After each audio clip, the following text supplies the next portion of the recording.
hari Kamis nanti kita akan mengumumkan karyawan dari Kementerian Kominfo yang juga terpapar. Jumlahnya ada. Miris, sejumlah pegawai Kominfo ketahuan main judi online, mereka adalah korban. Menteri Komunikasi dan Informatika Budi Ari Setiadi mengungkapkan sejumlah pegawai di kementeriannya kedapatan bermain judi online. Dia mengaku bakal mengumumkan siapa saja pegawai di Kemenkominfo yang melakukan kegiatan ilegal tersebut.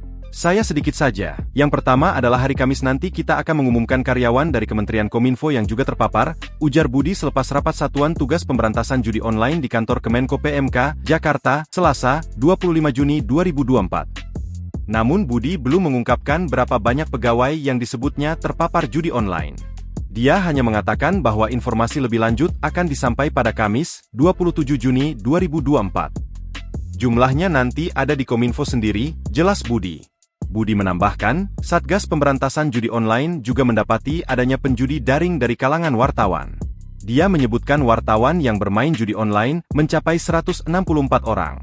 Budi pun mengimbau agar semua pihak saling mengingatkan jika menemukan orang di sekitarnya yang melakukan kegiatan tersebut. Budi menegaskan bahwa pemain judi online tersebut adalah korban, mereka terpapar dan akhirnya mengalami kecanduan melakukan aktivitas itu.